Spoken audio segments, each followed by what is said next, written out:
Olá, estamos de volta para tratar da medida provisória 936 de 1º de abril de 2020. Esse é o terceiro vídeo e que nós estamos cuidando da medida provisória. No primeiro vídeo, nós tratamos da parte geral, dos objetivos dela e do que ela se destina. No vídeo 2, nós cuidamos de analisar a suspensão do contrato de trabalho e a redução da jornada com redução de salário. Nesse vídeo, nós vamos cuidar de fazer o fechamento da análise dessa medida provisória 936.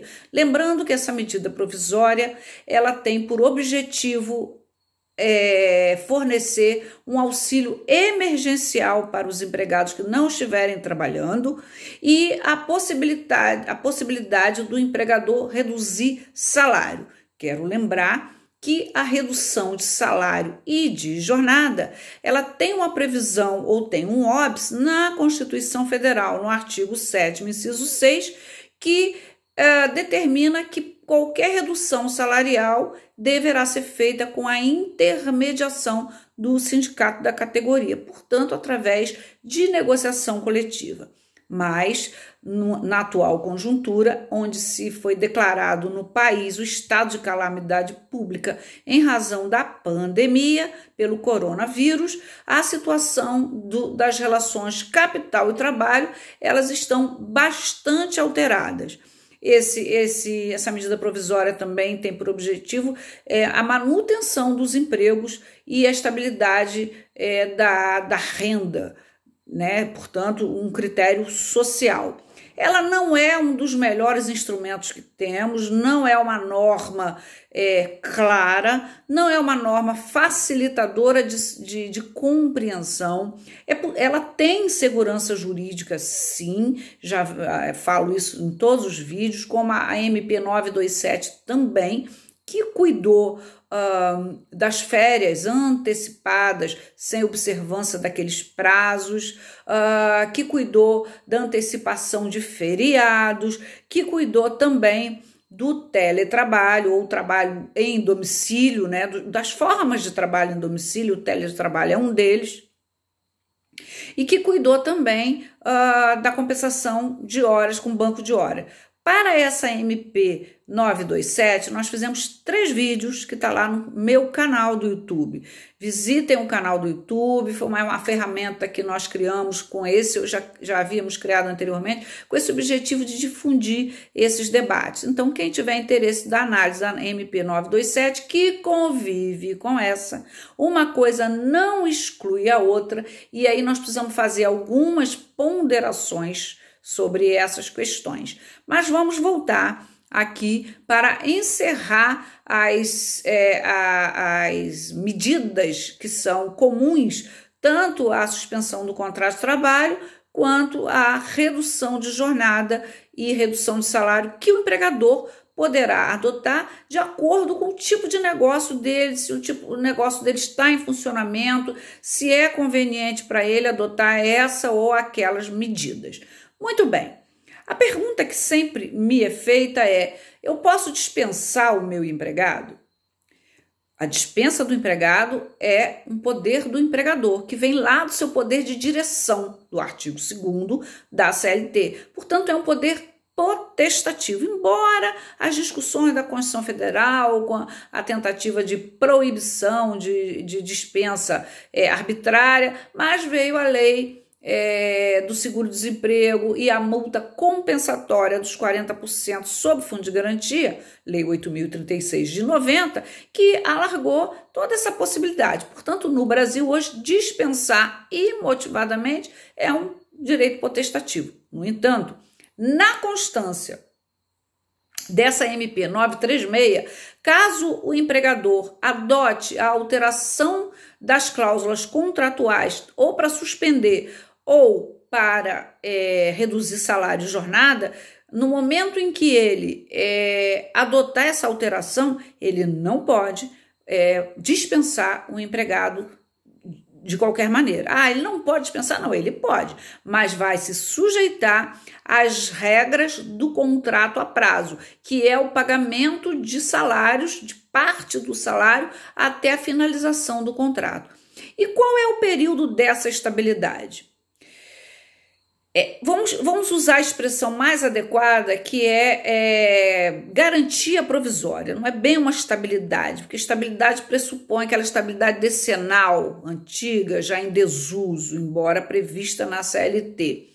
Mas aqui está no artigo 10º e diz o seguinte: garantia de emprego no período da alteração feita. Garantia de emprego é uma expressão minha, porque eu prefiro substituir do que estabilidade. Essa garantia de emprego subordinada a essa condição dessa alteração contratual, ela vai vigorar pelo período em que vigorar aquela cláusula. Então, por exemplo, se o empregador fez uma suspensão do contrato por 60 dias, porque ele pode fazer 30 e 30,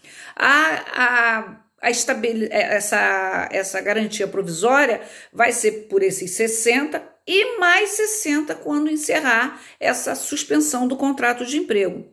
Na hipótese de redução de jornada e redução de salário, se for por 90 dias, o empregado goza de garantia de emprego nos 90 dias em que vigorar essa modificação, esse contrato alterado, e também mais 90 dias quando ele retornar, quando ele encerrar essa alteração.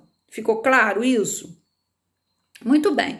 Mas se ainda assim eu optar por uma dispensa, pactuei, modifiquei aquela cláusula, repactuei o contrato nesse aspecto e eu fiz a opção de dispensar o empregado, seja por que motivo for, que não vamos adentrar nas modalidades aqui.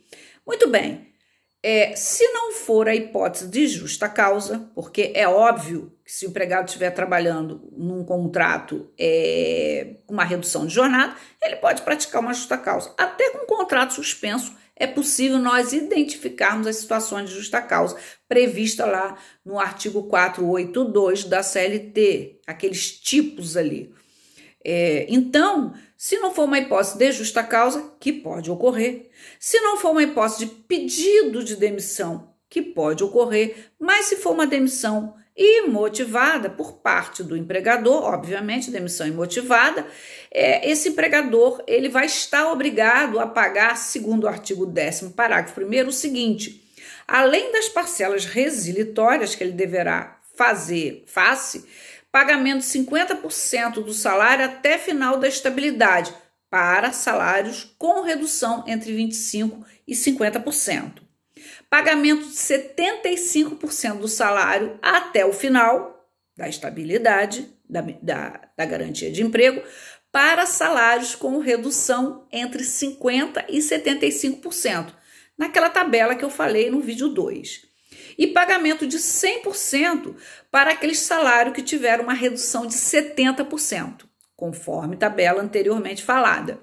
Então vejam que o empregador ele não vai pagar, como é o caso previsto lá nos contratos a prazos comuns, 50% do salário até o final da estabilidade. Lá na CLT, ela trata dessas possibilidades, 479, 480, 481 dos contratos a prazo. Então ele vai dizer o seguinte: se o empregador quiser dispensar o empregado na constância do contrato a prazo, ele deverá, se não tiver cláusula assecuratória do direito recíproco de rescisão, que aí entra o aviso prévio, esse empregador deverá pagar 50% dos salários a que o empregado teria direito até a finalização dessa estabilidade, dessa garantia de emprego. Aqui é um pouco parecido, o Instituto se assemelha. No entanto, ele vai pagar até o final, sim, dessa garantia de emprego, que não é com o final dessa modificação, mas sim posteriormente pelo prazo igual. Mas então ele vai pagar 50% do salário, ele vai pagar 75% e a totalidade do salário. Isso para as hipóteses da aplicação daquela tabela. Entenderam? Então, se dispensar um empregado, em resumo, na constância dessa estabilidade de emprego, a que eu me referi antes, o empregador, além das parcelas resilitórias, ele deverá pagar esses percentuais do salário que o empregado teria direito até o final, se ele permanecesse trabalhando até o final da garantia de emprego, ok? Então, essa é comum a ambas as hipóteses. Também é comum o seguinte: quando que inicia o recebimento desse auxílio emergencial por parte do governo? Aqui tem uma questão que diz respeito à diligência e atenção do empregador, porque o empregador tem prazos para cumprir. Ele tem 2 dias de prazo, aqui essa MP fala em 2 dias e não 48 horas como a anterior. Ele tem 2 dias de prazo para comunicar ao empregado dessa alteração que ele vai fazer, suspender ou reduzir salário e jornada. Mas, em compensação, ele tem 10 dias para informar ao Ministério da Economia a data do acordo. Então, se ele firmou o acordo no dia 3 de abril, ele deverá comunicar ao empregado em 2 dias, mas ele tem 10 dias para comunicar ao Ministério do Trabalho, ao Ministério da Economia, desculpa, porque o Ministério da Economia, o Ministério do Trabalho e Emprego foi incorporado ao Ministério da Economia. Então, o Ministério da Economia que está regulando essas situações, inclusive de fiscalização também, pela fiscalização do trabalho. E ele vai receber quando? Ele vai receber 30 dias do acordo informado. Ele vai receber diretamente do governo, como ainda vai ser baixado uma regulamentação específica. E qual o prazo dele de receber? Aí é muito voltado para o empregado, mas também uma orientação que os advogados de empresa, os contadores, hoje fizemos uma live à tarde, tinha muito contador e muitas perguntas. Então, enquanto durar a suspensão ou a redução, é esse período que esse empregado vai receber. E se o empregador não fizer essa comunicação, está previsto no artigo 5º, parágrafo 3º, ele vai arcar com esses valores. Então, os empregadores precisam ficar bem atentos para não perder esse prazo, porque ele tem 10 dias para comunicar, a fim de que o empregado consiga receber do governo esse auxílio emergencial, ok? Muito bem.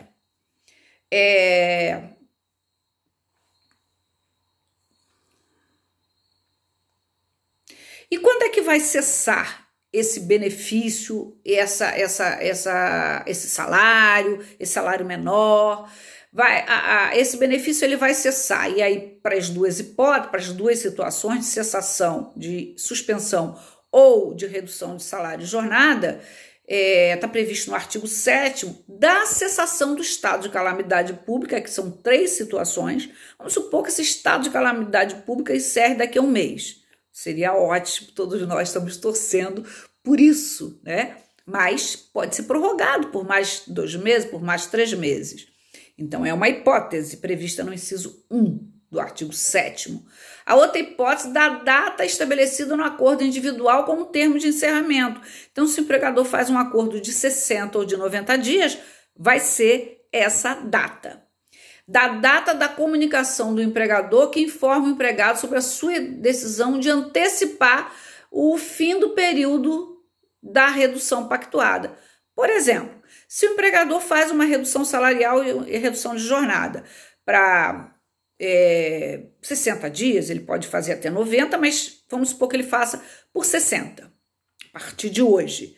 Então, de hoje, dia 4 até 4 de abril, de 4 de maio, 4 de junho. Mas vamos supor que esse estado de calamidade pública e essas restrições do governo estadual ou de um certo município seja antecipada para 4 de maio e não 4 de junho. O empregador, dependendo do tipo de atividade econômica, ele vai voltar a ter vai voltar a ter suas portas abertas, vai voltar a ter sua atividade normalmente, e nesse caso ele vai chamar o empregado de volta para restabelecer aquela cláusula de jornada e aquela cláusula salarial. Então é da data que ele comunica, da data da comunicação que ele faz ao empregado sobre a sua decisão de antecipar o fim. Então vamos supor que seja uma hipótese de rede hoteleira, na região dos lagos, por exemplo, ou na região serrana, ou em qualquer região turística, ou em qualquer região, qualquer cidade, que naquelas cidades específicas o governo municipal decida que aqueles pousadas e hotéis vão poder funcionar normalmente, estabelecendo, regrando ou não regrando o percentual de funcionamento, mas que possa funcionar. Nesse caso, o empregador vai poder chamar esse empregado e vai antecipar a finalização dessas cláusulas, dessas condições repactuadas. Repito. E outra coisa interessante também, previsto no artigo 12, parágrafo 3º, engraçado que essa MP, ela vai no artigo lá, ela vai no outro, ela refere-se ao 3º, ao 5º, ela é um pouco confusa. Eu ontem passei bem o dia inteiro, um pouco do dia, não o dia inteiro, mas lendo e relendo para não cometer nenhuma impropriedade.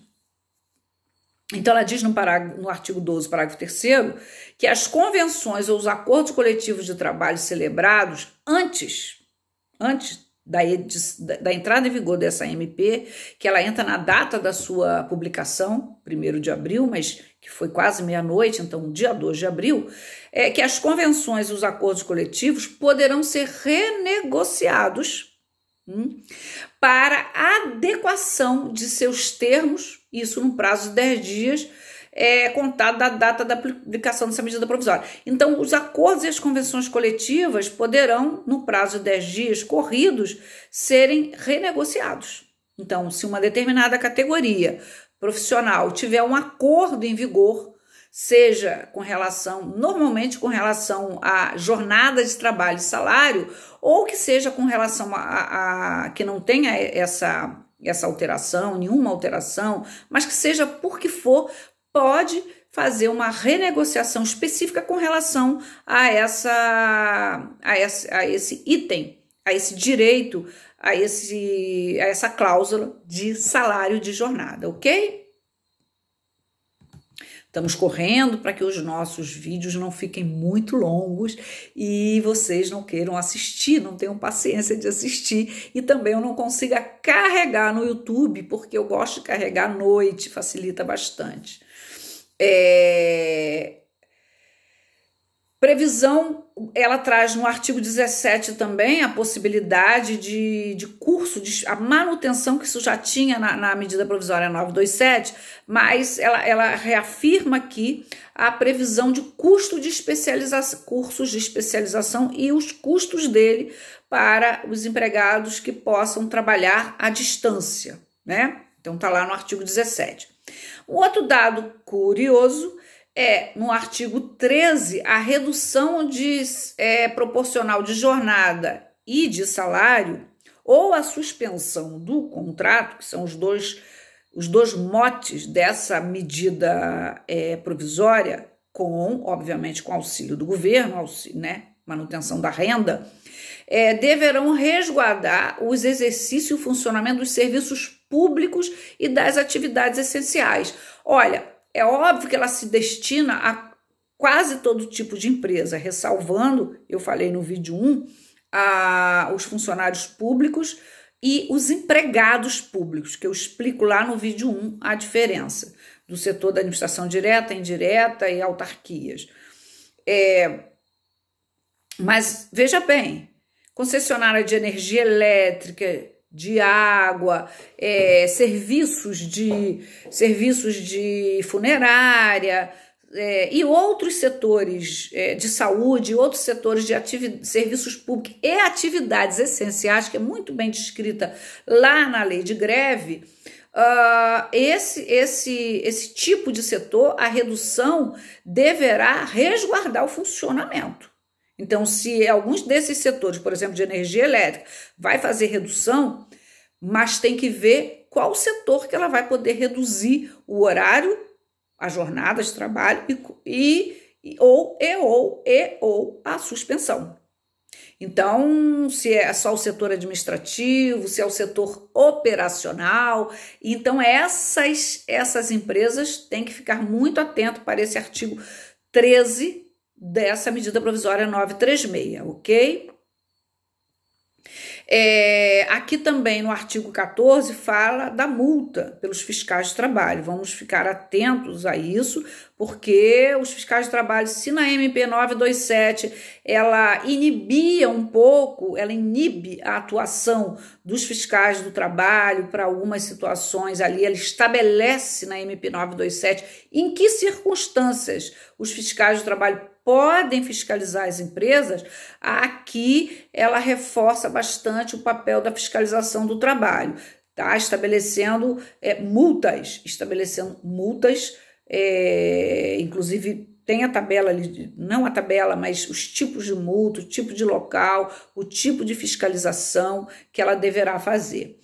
Então, reforça aí e vamos lembrar aí da situação do empregador firmar essa alteração, comunicar ao Ministério do Trabalho, ao Ministério da Economia. Eu ainda tenho um vício de falar do Ministério do Trabalho e Emprego, ao Ministério da Economia, porque se ele não comunicar e ele estiver praticando a redução de jornada e salário ou a suspensão, ele vai assumir esses valores correspondentes ao que seria o auxílio emergencial pago pelo governo. Ok, vai ser um ônus dele, ele vai assumir. A questão me parece assim grave em algumas situações, seria, abstraindo aquelas questões já previstas lá na MP 927, que cuidamos em outros 3 vídeos que estão disponíveis lá no meu canal do YouTube, mas me parece muito sério essa questão do empregador firmar essa redução de jornada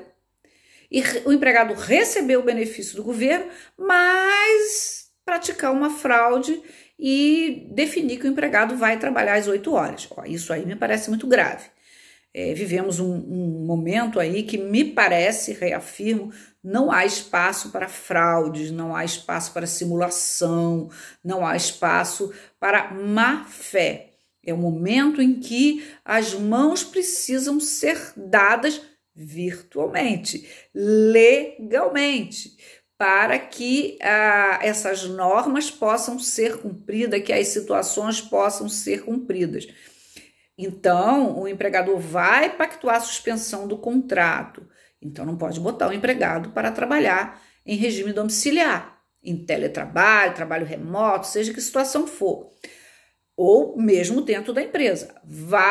Ou chamar o empregado, conversar por telefone, colocar o empregado à disposição, naquele sistema de empregado à disposição. Não pode, não tem trabalho em hipótese nenhuma. O empregado não pode nem estar respondendo mensagens em grupos de WhatsApp, em grupos corporativos, em grupos da empresa, ok? Também, se ele vai reduzir a jornada e reduzir o salário, ele não pode, como eu disse, pedir que o empregado trabalhe mais horas. É só aquela jornada e aquele trabalho pactuado, porque veja bem, são cláusulas de exceção, são regimes de exceção. Então, são cláusulas muito especiais, no momento em que se discute a constitucionalidade ou não dessa medida provisória, sobretudo no aspecto de redução, da jornada, de redução do salário, por causa do teto lá da previsão constitucional do artigo 7º, inciso 6. Então, o empregador, me parece que esses aspectos aí deverão ser muito bem resguardados da fiscalização.